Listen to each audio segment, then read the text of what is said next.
Good day! Our video for today will talk about the novel entitled For Whom the Bell Tolls, written by Ernest Hemingway. The summary. It's the spring of 1937. Our protagonist is Robert Jordan. He's an American explosive expert who volunteers for the Republican side. His goal is to blow up a fascist-controlled bridge. He's in the mountains with some fighters led by Pablo. Pablo is a hothead and he doesn't like the bridge plan. Robert knows that will be trouble. Pablo's lady friend Pilar is much more agreeable as a person and to Robert. In their camp is a woman named Maria. The fascists murdered her parents and raped her, so the camp is sheltering her. Maria and Robert have an immediate love connection, and almost immediately after Robert shows up in the camp, they're sleeping together. Over a few days, there's much debate about the bridge operation. Pablo is openly against it. The continuation of the summary. Pilar is for it. The fighters are divided. Some say Robert should kill Pablo, which may not be a bad idea. Then Robert, Pilar, and Maria set out to consult with El Sordo, who leads another group of fighters. El Sordo is worried that the bridge must be blown up in daylight, which makes it kind of a suicide mission. Back at the camp, Pablo is still antagonizing Robert. Just when everyone agrees he must be killed, Pablo says, "No, wait, I'll help blow up the bridge." Only instead of getting voted off, Pablo was going to get murdered. Later, there are sounds of fighting, and it becomes clear that the fascists are attacking El Sordo's group. Robert knows it would be suicide to try to help. El Sordo's men fight in vain, then get bombed to death by fascist planes and was beheaded. Robert worries that the fascists are onto them. He writes to the Republican command to cancel the plan, but his message doesn't arrive in time. When Pablo takes off with a bunch of explosives, Robert decides he must go forward with the explosive he still has. Then Pablo comes back and says he's sorry. Only he threw away the explosive and now has a few men and horses in their places. So Robert and the fighters went to bomb the bridge. The last part of the summary. Many of them died in the firefight with the fascists or in the explosion. While he's retreating with Pablo, Pilar, and Maria, Robert's horse gets shot and it falls on his leg. He knows he's doomed. He thinks about suicide and he decides to try to kill some fascists with what little time he has left. Okay, so since we are done with the summary of the novel, let us go to the biography of the author. So, Ernest Hemingway, who was born on July 21, 1899 and died on July 2, 1961, was an American novelist, short story writer, journalist, and sportsman. Hemingway was raised in Oak Park, and his parents were Clarence Edmonds Hemingway, who is a physician, and Grace Hall Hemingway, who is a musician. So Ernest Hemingway was living a simple life together with his parents, who is a physician. So his father was a doctor. And his mother is a musician. So they were into music. So Ernest Miller Hemingway was born in Oak Park, Illinois, and attended public schools in the area.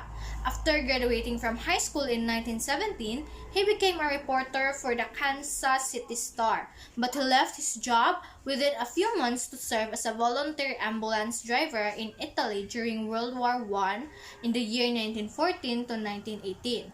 He later transferred to the Italian infantry and was severely wounded. In 1921, he married Hadley Richardson, the first of the four wives. So, Hemingway had four wives. So, they moved to Paris, where he worked as a foreign correspondent and fell under the influence of the modernist writers and artists of the 1920s lost generation expatriate community. Okay, so, when he married Hadley Richardson, they moved to Paris and he worked there as a foreign correspondent together with the modernist writers and artists on the 1920s, which was named Lost Generation Community. So Hemingway's debut novel, which entitled The Sun Also Rises, was published in 1926. He divorced Richardson in 1927 and married Pauline Pfeiffer. They divorced after he returned from the Spanish Civil War during 1936 to 1939, which he covered as a journalist and which was the basis for his novel For Whom the Bell Tolls. In 1940, Martha Gellhorn became his third wife in 1940. He and Gellhorn separated after he met Mary Welsh in London. So, since he and Martha transferred to London during World War II, Hemingway was present with Allied troops as a journalist at the Normandy landings and the liberation of Paris.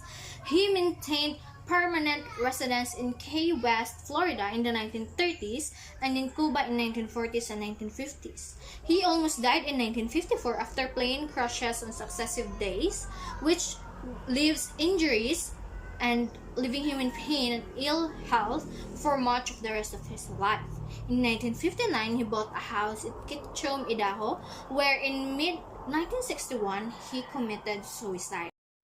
Okay, so since we are finished talking about the biography of the author, we will talk about the published year of the book entitled For Whom the Bell Tolls. Okay, so For Whom the Bell Tolls, published in 1940, grew out of Hemingway's personal interest in the Spanish Civil War of the 30s.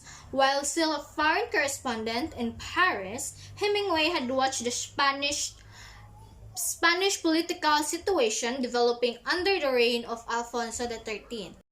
Okay, so the higher-ups that time was reigned by Alfonso XIII. So Hemingway was there to witness what the Spanish political situation developed in America. So he had visited Spain again during the summer of 1931 after the overthrow of the monarchy. He predicted the Civil War would begin in 1935, and when it erupted in 1936, Hemingway began writing and making speeches to raise funds for the Loyalist cause. Later in 1937, he went to Spain to cover the war for the North American Newspaper Alliance.